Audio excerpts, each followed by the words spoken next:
You know, when you really sit with the sheer scale of the cosmos, it stops being just a statistic. Right. It starts feeling almost like a physical weight. I mean, you look up at the night sky, maybe you see a streak of light, and you have that universal human experience of wondering if it's a visitor. Absolutely. We are on this single tiny speck of dust, this rock spinning in a galaxy of 100 billion twinkling stars, and that galaxy is just one of 2 trillion in the universe. It's massive. Yeah, the math alone suggests that the idea of us being the only sentient observers is, well, it's statistically impossible. I'd say it's the ultimate arrogance of the anthropocentric view. Yeah. To think that in this infinite expanse, the lights only came on in one tiny room. It's just narrow-minded. Exactly. And that primal question, are we alone? Yeah. It isn't just for philosophers anymore. No, not at all. It's moved into the cockpits of fighter jets. It's in the sensor arrays of advanced military satellites.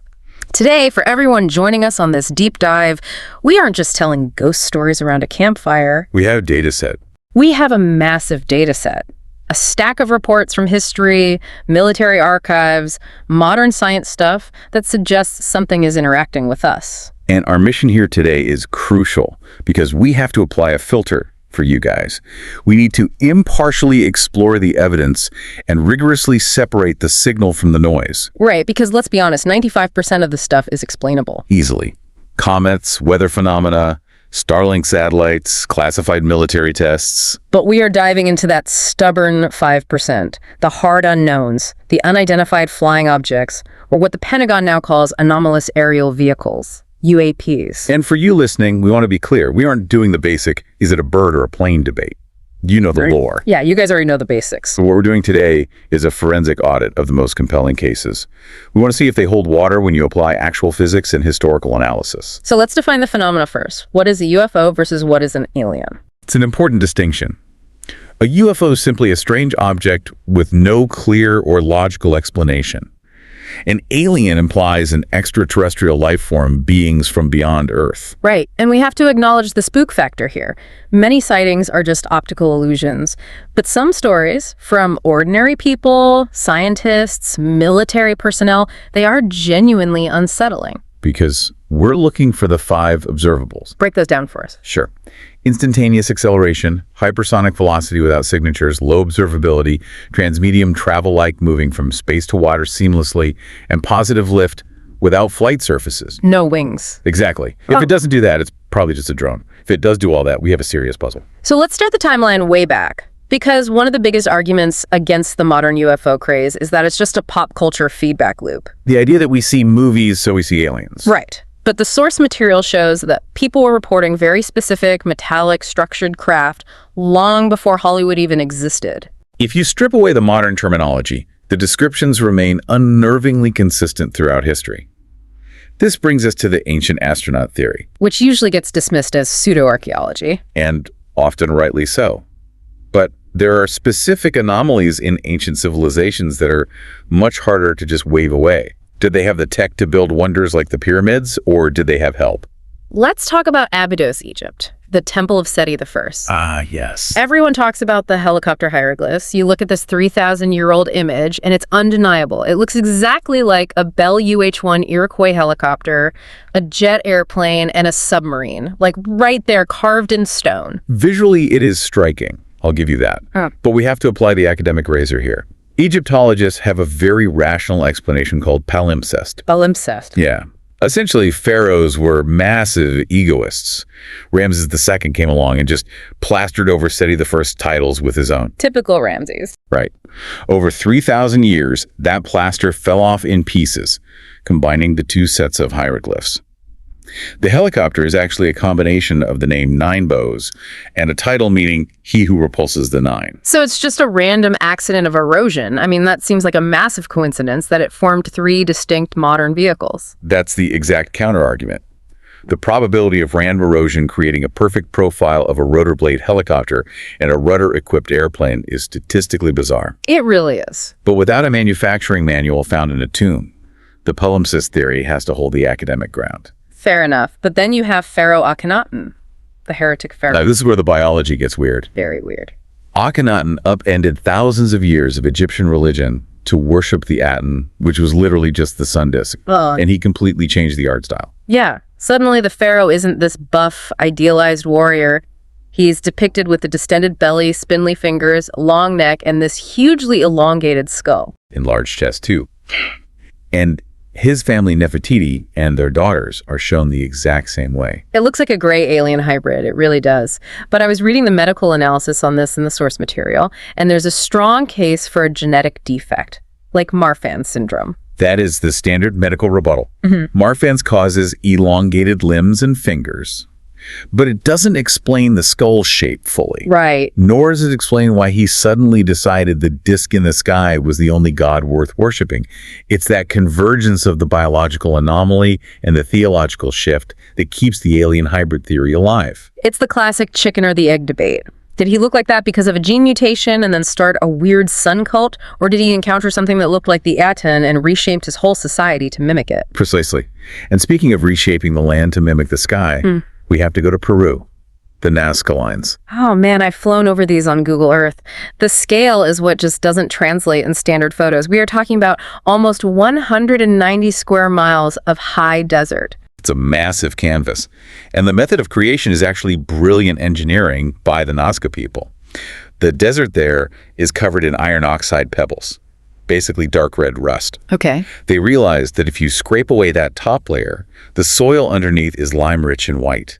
It hardens like concrete when exposed to the morning dew. So they created these white lines that are virtually indestructible because the lime hardens. That's why they've lasted over 2,000 years. Correct. But the ancient alien argument isn't about how they made them. We know they used ropes and grid instructions from nearby hills. Right. It's not magic. The mystery is why. Why make huge geometric shapes, triangles, spirals, rectangles? Why make an image of a spider, a monkey, a condor, a whale, a human? And a hummingbird that is 300 feet long. Exactly. Some images are 1,200 feet long. They are only visible from the sky, yet the Nazca people couldn't fly. The skeptics say these were religious rituals, procession paths to pray to the rain gods. Which makes total sense in an arid climate. But then you have the runway theory. The trapezoid. Yes, these massive, flat, cleared strips that look exactly like modern airport tarmacs. They end abruptly at cliffs. If you were a cargo cult trying to lure down the sky people or a spacecraft you saw, this is exactly what you would build. It's the perspective issue that gets me. To build something that only makes sense from 1,000 feet up implies an intended audience at that altitude. Or it implies the creators were capable of viewing it from that altitude themselves. That's a wild thought. Let's move forward to the Roman and medieval sightings, because Plutarch is one of my favorite historians. He wasn't a guy who suffered fools. He was a detail-oriented chronicler. He was a very serious military historian. And his account of a sighting in 74 BC is distinct because it happened during a pivotal military moment. A Roman army is facing off against Mithridates VI. Two massive armies. Tens of thousands of men are watching. And Plutarch writes that the sky bursts asunder. A huge body falls between the two armies. He describes it as a pithos, a wine jar. And the color of molten silver. That shape description is key for me. A wine jar is aerodynamic. It's basically a modern fuselage. It's metallic, it's shaped like a craft, and it maneuvered intelligently enough to land between two armies and cause both sides to flee in terror without actually attacking either of them. That doesn't sound like a meteorite. A meteorite hits the ground and kills everyone nearby. This hovered. It fell and then just stayed there. And you see this in art too, like the Vysoki Dachuni Monastery in Kosovo. The 14th century crucifixion painting. Yeah. It shows objects in the upper corners that look exactly like spacecraft with pilots sitting inside them. Historians argue these represent the sun and the moon personified. But believers see alien craft. That distinction-controlled flight versus a ballistic trajectory is the thread we really need to pull on. Which brings us out of ancient history and into the modern UFO era, the 1940s. This is where the phenomenon really accelerates. World War II. The Foo Fighters. Right, highly trained observers, fighter pilots reporting balls of light pacing their aircraft. Like the Bristol Beaufighter crew in 1944. They reported bright orange, red, and green lights flying off their wings at high speeds. And radar couldn't detect them. I was reading the reports, and they said these lights would play cat and mouse. They would sit off the wingtip, accelerate instantly, and just vanish. The intelligence officers were terrified. These were German secret weapons. And the Germans thought they were American secret weapons. But they never attacked. They just engaged in passive surveillance. Until the Battle of Los Angeles. February 1942. This is one of the most bizarre events in U.S. military history. A total blackout ordered over L.A. Air raid sirens blaring. And then the U.S. Army opens fire. The 37th Coast Artillery Brigade. They fired over 1,000 rounds, 1,400 3-inch anti-aircraft shells at an unidentified object. The sky was absolutely filled with shrapnel. And the government tried to say it was a false alarm or a weather balloon. But you have the famous photo showing searchlights converging on a distinct saucer shape. If it were a weather balloon, 1,400 rounds of high-explosive flak would have shredded it in seconds. Exactly. But it just drifted slowly over the city. It was completely impervious. Then we jump to 1947, the birth of the flying saucer. Kenneth Arnold, a pilot flying near Mount Rainier in Washington State. He saw 9 discs flying in formation, and it's his description that changed everything. He described their movement as being like a saucer skipping on water. And the press took that and coined the term flying saucer. Which brings us to the big one. The holy grail of UFO lore, the Roswell incident. 1947, New Mexico. We all know the pop culture story. A rancher finds debris, the military issues a press release saying they captured a flying disc, and then they immediately retract it. The famous flip-flop.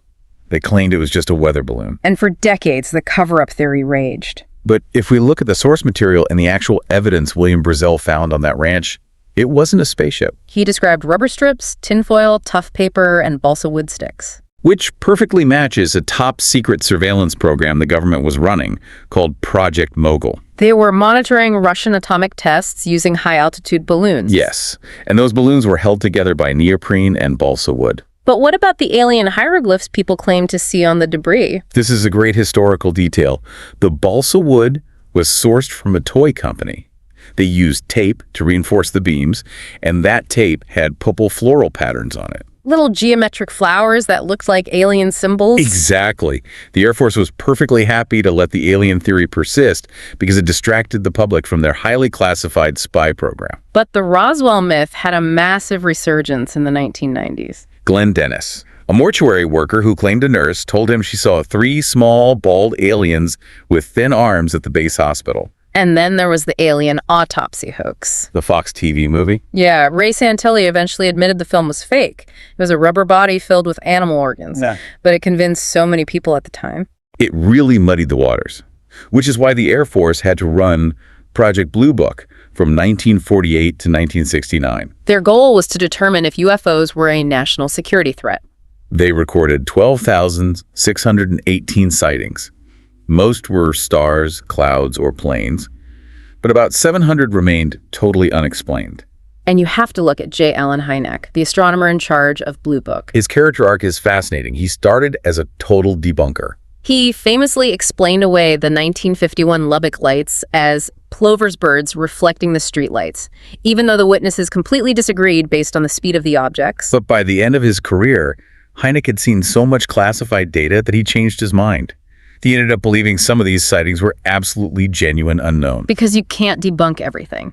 Which brings us to Section 3 of our deep dive, the high credibility encounters involving military and police. This is where the weather balloon theories fall apart. Let's talk about Tehran, Iran, 1976. A classic case.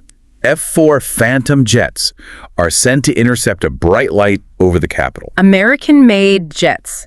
The pilot approaches, and suddenly, he experiences a massive malfunction. As he gets close, his flight controls and weapon systems completely jam. They fail. It disabled the firing mechanism just as he was about to engage, and then a bright light detached from the UFO and shot straight toward the ground. The pilot thought it was an alien missile, but it didn't explode. Skeptics say the pilots may have been chasing Jupiter, and equipment failure on older jets is common. But Jupiter doesn't detach a glowing orb that shoots to the ground, and the timing of the radar and weapons failure is highly suspicious. Let's jump to the Belgian wave, 1989 to 1990. This wasn't just one pilot. This was witnessed by police and thousands of civilians. They saw massive triangular objects with 3 lights moving completely silently over the countryside. And we have the military radar data. The radar locked onto the targets. F-16s were sent to intercept. And what happened? The targets broke the lock and vanished. They executed maneuvers that would kill a human pilot instantly. Now, I know the famous photo from the Belgian wave was later revealed to be a hoax, a styrofoam model. Yes, The photo was fake, but the radar data and the mass police sightings remain a genuine puzzle.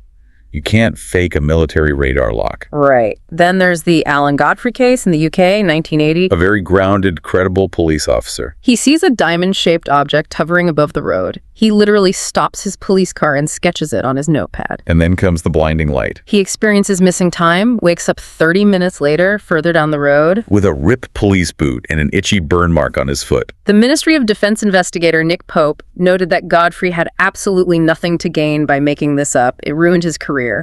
But he stuck to his story for decades. Because he knew what he saw, which transitions us perfectly to the modern era. The shift from UFOs to anomalous aerial vehicles. The USS Nimitz incident, the Tic Tac, 2004. This is the turning point for modern disclosure. Commander David Fravor and Lieutenant Commander Alex Dietrich, Top Gun pilots. They are vectored in by the USS Princeton, a missile cruiser with highly advanced radar. The radar operators had been tracking these things dropping from high altitude like 80,000 feet down to sea level in seconds. Instantaneous acceleration. Fravor gets to the location, and he sees a white, tic-tac-shaped craft. About 40 feet long, no wings, no rotors, just hovering near the whitewater on the ocean surface. And the movement defied physics. Fravor said it moved like a ping-pong ball thrown against a wall.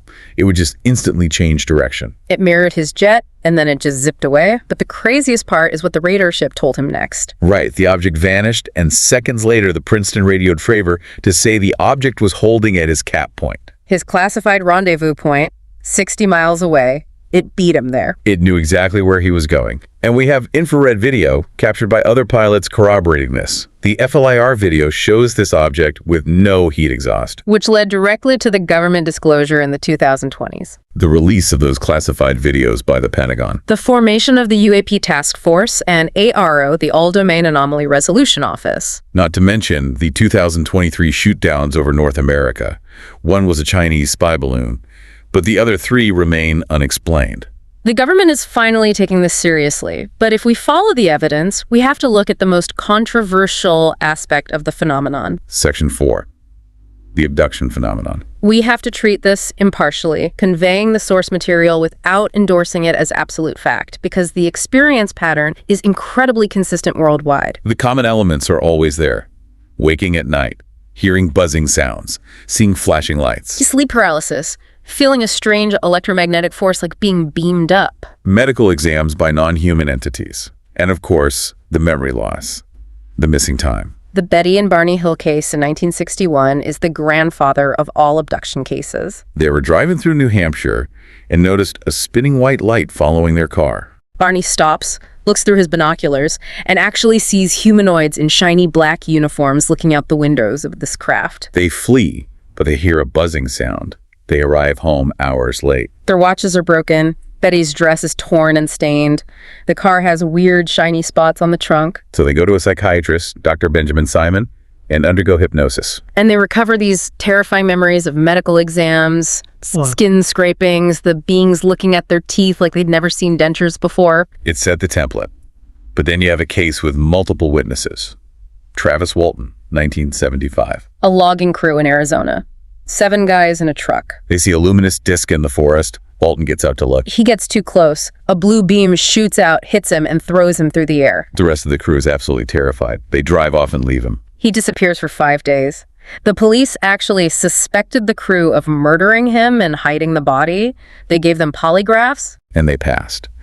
Then Walton suddenly reappears at a gas station, completely traumatized, with memories of aliens standing over him on a table. It's a wild story, but the one that really gets me is the aerial school incident. 1994, Zimbabwe. 62 school children, primary school age. They are out on the playground. There is no internet, no major media influence about UFOs in this rural area. And they all see a silvery saucer land in the brush near the playground. They see humanoids in black suits, large elongated eyes, slit mouths. The children reported that the beings communicated with them, not with words, but telepathically. Sending images of the world ending, a message about protecting the Earth because technology is destroying it. The investigation was rigorous. Researcher Cynthia Hind and Harvard professor John Mack interviewed the children. The The drawings the kids made separately all matched perfectly, and these children, who are now adults scattered around the globe, still stick to their story today. They insist it really happened, similar to the witnesses in the Varginha incident. Brazil, 1996. A very dark case. A submarine-shaped craft reportedly crashes. Locals find strange, foil-like metal. Then the creatures are spotted. 3 young girls saw one hiding in an alley. They described it as having small, oily skin, red eyes with no pupils, and 3 prominent bumps on its head. And an overwhelming smell of ammonia and sulfur. The military swoops in, alleged blockades, they capture the creatures. But the tragedy is Officer Marco Charez. He allegedly handled one of these creatures with his bare hands. And he dies shortly after of a completely mysterious infection.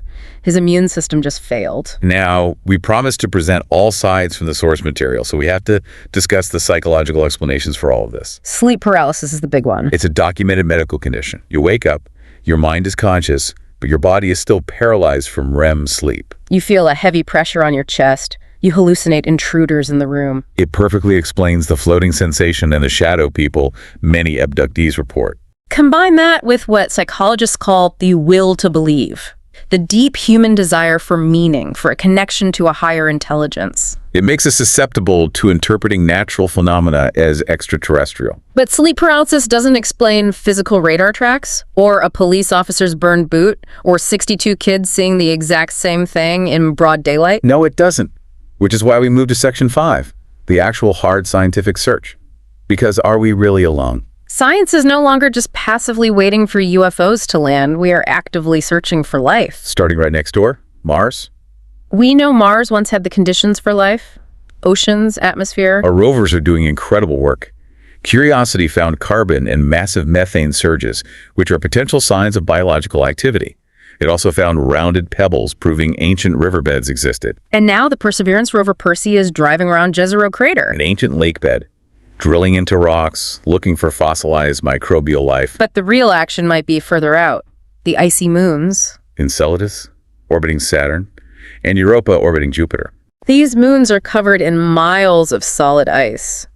But beneath that ice, Deep, dark, salty oceans, kept warm by the gravitational friction of the gas giants they orbit. we've detected hydrothermal vents on the ocean floor of Enceladus. Similar to the vents on Earth's ocean floor that support massive, alien-looking ecosystems completely without sunlight. The tech being planned for this is amazing. Space submarines, little jellyfish-like robots designed to melt through the ice and dive into those alien oceans. It's not science fiction anymore, but we're also looking far beyond our solar system, deep space, exoplanets. We are looking for planets in the Goldilocks zone. Not too hot, not too cold, just the right distance from their star where liquid water can exist on the surface. The TRAPPIST-1 system is a prime target. Multiple Earth-sized planets right in that habitable zone. And we've been sending signals out too. The Voyager probes carry the golden records. Messages, music, and sounds from Earth shot into interstellar space for anyone who might find them. But maybe someone sent something back. Let's talk about Umomo. 2017. This interstellar object comes screaming into our solar system. It didn't look like a normal asteroid. It was long, shaped like a cigar, or maybe a flat pancake. And as it passed the sun, it accelerated.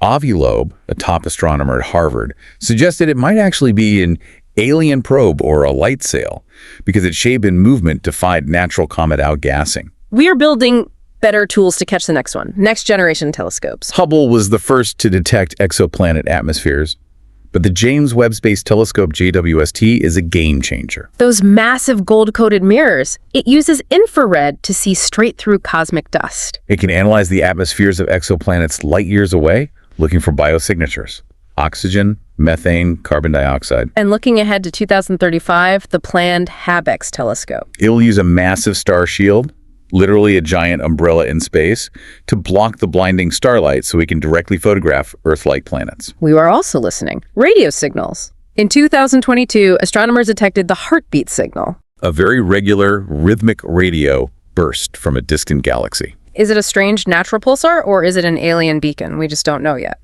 So synthesizing all this evidence for you guys, what a journey today. From 3,000-year-old Egyptian hieroglyphs to modern military radar locks and high-tech Mars rovers. We have to maintain the balance.